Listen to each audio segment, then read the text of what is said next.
It also has a good name.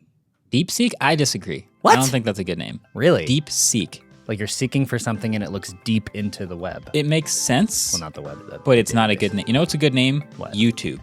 I think that WH-1000XM4 is a better name than DeepSeek.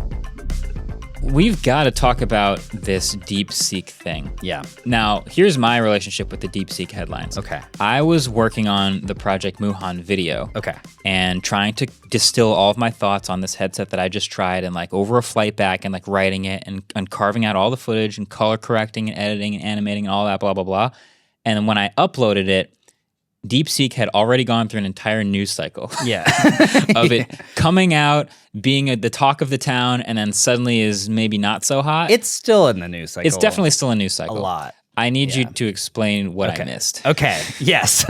Okay. So it turns out we all missed this actually because the original big DeepSeek news, well, part of the big DeepSeek news happened on Christmas Day.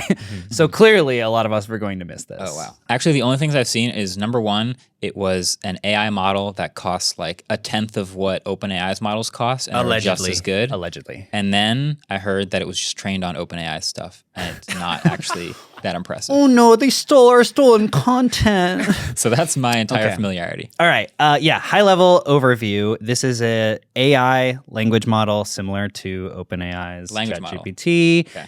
Yes, it is specifically a language model. They also introduced an image model, but the language model is the thing that people are mostly talking about. Yeah. So on Christmas Day, this company called DeepSeek, that is this Chinese AI company, released this model called DeepSeek V3. V3 is a foundation model, came out on Christmas. No one really talked about it that much because it was Christmas. The thing that is causing a lot of stir in the community is that it performs really well. It performs very similarly to things like GPT-4 and like one of Claude's best models, stuff like that. Yeah. But probably the biggest thing that caused the stock market to start tumbling and all of these things to happen is that reportedly it only cost $5.6 million to train. I think the headline I'm remembering now is that NVIDIA lost like $600 billion of revenue, market cap. They lost $500 billion of market cap in one day, which is a whole Stargate. So because of these headlines about DeepSeek. Yes. Wow. So if you sort of extrapolate the fact that this cost $5.6 million, most of these AI companies basically are trying to create these not gates. They're trying to create these walls on who can compete with them by saying, oh, it costs $100 million to train a foundation model. So only these giant companies like Google and OpenAI and I guess Claude can train their own models to be competitive, and Meta, you know. So it's semi-open source. It's like open weights. So they released this really big paper about how they trained it. And the paper basically discloses all of these different methodologies that they use that basically take similar methodologies to what the big companies use, but they take the most efficient approach possible, right? I think a lot of the companies like OpenAI and Meta and Google, their big thing has been, oh, we're just going to throw more compute at it because for a while, these AI models scaled with the amount of compute that they threw at it. Yep. Eventually, they started kind of slowing down, and now they're trying to figure out different ways to make them more effective. Like, for example, OpenAI's O1 model is like this reasoning model that takes multi-steps. It does multi-step reasoning to think through problems, which has a higher level of accuracy for actually solving complex problems. But things like that O1 model are in OpenAI's $200 a month tier. So they have all these insane gates, right, that stop people from actually using them or competing. And I think I saw them saying something about how the usage of that tier was so high that they were still losing money per user. Yeah. Which is crazy how expensive this stuff is supposed to be. So some of the efficiency things that DeepSeek did to make this a lot cheaper is they use techniques like this technique called mixture of experts. And what that is basically if you have a giant model, right? Like, for example, this V3 model has 671 billion parameters. You can basically say, okay, well, I'm going to take 37 billion of these parameters and specify it towards things like code, right? Because when you feed a model a ton of data, you've got a ton of coding data, you've got a ton of just natural language data, you've got a ton of data about different topics. So it's not actually efficient to do this like next word processing thing, if you have to run through the entire model and find the next token, it's more efficient to say, oh, I've got an expert on coding in the model here, so that let's only run a parameter of 37 billion instead of 671 billion. Okay, sure. And that's both more efficient and more effective. So it can be cheaper, it can be faster, and it Yes. can be just as maybe even more accurate. Right. And it's also, okay. yeah, it could be more accurate. And it can also be much cheaper to inference. So if you're actually the end user using it, it costs less per token because it doesn't have to, go through the entire model to find what you're looking for. Sure. Okay. So this V3 model was already a big deal because of how cheap it was. But the thing that's causing the bigger stir is just last week, they announced a new model called R1, not of Rabbit R1 fame. Prove it. Can't prove it. Cannot prove it. Okay. But R1 is a reasoning model similar to OpenAI's O1 model. Okay. And it does the same multi-step reasoning that the O1 model does, but it does it out in the open, which is very interesting. So the difference is when you ask O1 a question, it'll say thinking, and then just kind of gives you the answer. Yeah. Yep. That's what I do usually. Whereas the interesting thing about this R1 model is when you ask it a question, say like you give it some complex question like, oh, there are 4 blocks on top of each other. One is green and it's in the middle. One is red and it's here. If I were to move the green block on top, can you tell me the order of the blocks? This is an example from the Computer File YouTube channel that I just ripped off. Now, normally it would get those things wrong because it's like very difficult to, take all that information and understand the physics and all that stuff. But in a reasoning model, it's similar to a human being who writes down the problem and you have to work it out, right? Because you can't just instantaneously come up with that answer. Okay. And so it will step by step tell you, okay, so theoretically, if you were to move the block to the top, then now the blue block is below the red block, which means that blah, blah, blah, blah, blah, blah. Whoa. And OpenAI used to hide all of that compute. But R1 shows it step by step, which is very interesting for a lot of people because now it shows you how these models are actually working. Yeah, which is really crazy. I kind of like that. Yes. Because it's not like sourcing it necessarily, but it's kind of interesting to see it and maybe catch a mistake in the process as it happens. That's cool. Right. Huh. The other thing that is interesting about the way that they trained this is that generally the way that you train a lot of these AI models with complex problems is you would tell it the question, you would tell it all of the steps in between working out the answer, and then you would tell it the answer. And that would be the data that you feed into the model. So you're just feeding like all of these worked out questions into a model, which is a lot more data. And it's also not really learning how to learning in the broader sense of the word, how to actually work out the reasoning for these questions. It's just kind of mapping, here's the question, here's the reasoning, here's the answer. And so it's less likely to get those things correct, takes a lot more data, et cetera. This time, they're basically just giving it the question and they're giving it the answer. And they're basically saying, you get a cookie if you get it right. And you don't get a cookie if you get it wrong.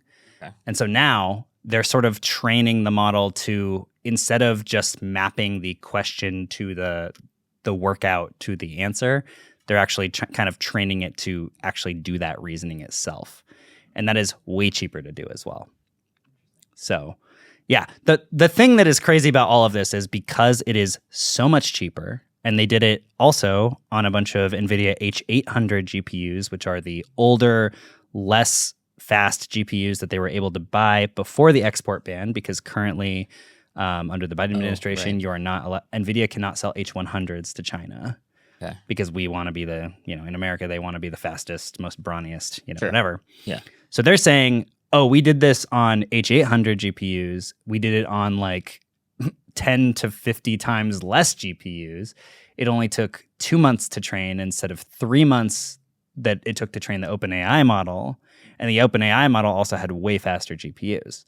So suddenly, an order of magnitude less GPUs, 50x less GPUs you can use. Yeah. NVIDIA's like, maybe people aren't going to buy as many of these anymore. I see. That's why I relate to NVIDIA. So, okay, so DeepSeek, it sounds like it's a genuinely innovative and useful, much more efficient, much less expensive both to use and to build model. Yeah. Mm-hmm. Sounds like this is like the Li Auto Mega of language models. People are considering this a Sputnik kind of moment. Sure. If by people you mean Mark Andreessen. Well, no, more than just Mark Andreessen.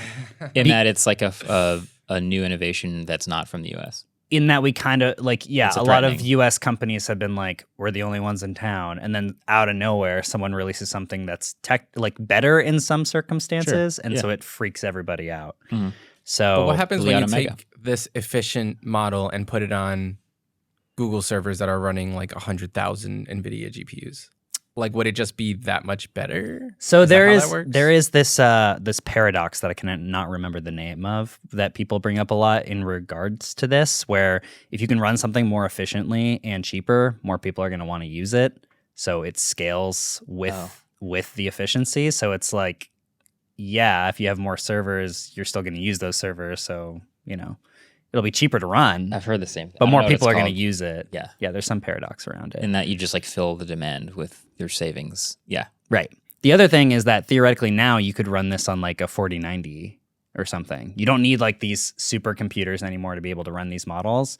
And so if you're like a university and you've got a small cluster, but it's not like an OpenAI sized cluster, you could run a local version of this that's tailored to specific tasks locally on your servers, and then you don't have to pay OpenAI anymore, right? Yeah. So this is the other thing. Because the weights are open and people are trying to re-engineer it, and it's free to use, and the research paper is out there, it's kind of open sourcing this thing that these few companies have kept closed for a long time because they want to maintain this monopolistic kind of leadership stance. Wow.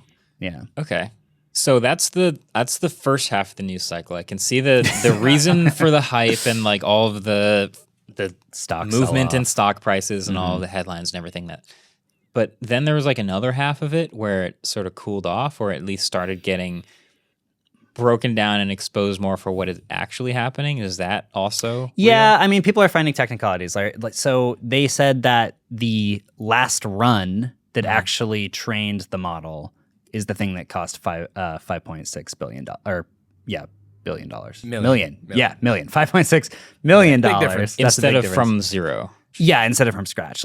All the R&D hours, all the other compute, all the data collection, obviously that costs a lot more money. So it's kind of the same thing as your bill of materials thing, right? Yeah. It's what did this actually cost full on? They haven't released that, so it's a little bit different. Has anyone asked Carl Pei? Break it down. Yeah. Other thing that I think is very funny is they're basically saying that they are there's this other thing that you can do when you're training models called distillation, where you basically take your model and you take outputs from a good model and you use that as training data for a new model. And a lot of people are thinking right now that they used outputs from GPT-4o as data to train this model because you can create a much smaller model with better data. And if the good data is in the outputs from another AI model, then you can do that. And so a lot of people are freaking out. But also a lot of data. Exactly. Nice. So a lot of people are freaking out because they're like, oh my God, they might have stolen OpenAI's outputs. But it's boo-hoo. Yeah. I guess that makes sense, because at first when you're saying that, I was like, okay, so we're just making another GPT-4. It's what's the point? But it is still cheaper and more efficient to run and all of those benefits. So even if it's giving you the same outputs as GPT-4, it could have advantages. So I guess I get it. Way cheaper to run, way cheaper to train. You could train a local version. You could use your own local version. Yeah. Chain of thought reasoning is really cool. Yeah. Yeah. Just a lot of things that I think a lot of people were not expecting. And then it also made it seem like, okay, maybe we don't actually need these supercomputer clusters the size of Manhattan to be able to run these things. Also, the entire nuclear industry kind of crashed on this too, because people were investing in a lot of nuclear companies because they were thinking, we're going to scale up AI clusters so much, we're going to need nuclear power to run this. And now they're like, actually, you need 50 times less GPUs than you thought. That's really funny. And so now the nuclear industry is like, uh-oh. That's really funny. I mean, I am not the expert on this, but in a far enough future that I'm envisioning of people using AI all the time, you have to be able to do it more efficiently. Like Yeah. efficiency has to be one of the focuses. We can't just keep scaling up to just bajillions of GPUs everywhere and Sure just we can. blasting through. I mean, that's what we've been doing. That's what NVIDIA wants. That's what we have been doing. And if you Yeah. follow the graph of NVIDIA's stock price, you can see how we've Yes, done that. Exactly. But it seems like, efficiency also has to eventually be a focus in some of these. So I'm glad that it's at least started to highlight that. I think in most industries and markets, when more people have access to innovating on a thing, you get so much innovation that the efficiency and the value proposition just go up like exponentially. But this market is so closed. Like you only have OpenAI, Google, not even really Apple, Meta. Claude and Meta. Yeah. That's sort of it. There's a bunch of small AI companies that have spun up, but they're all basically using OpenAI as their like foundation. So yeah, I think this just kind of shows that open source is going to cause a lot of commotion. But, Fun. yeah, pretty big Fun. deal. I'm here for it. Pretty big deal. Also, apparently, if you use the, there is now there's a DeepSeek app that you can have that is now the sick. #1 app on the App Store. Sick. That was fast. It will apparently not talk about Tiananmen Square. Because it's still a Chinese app. Yeah. So is it going to get banned? That's so many things that You are know, unanswered about this. Yeah. I would not doubt it if that got banned. So, yeah. If you run it locally, it will tell you whatever you want. If you run it through the app, which is kind of going through the Chinese filtration systems, it will not tell you whatever you want. I just went to go sign up, and it says, due to large-scale malicious attacks on our servers, registration may be busy. Please wait and try again.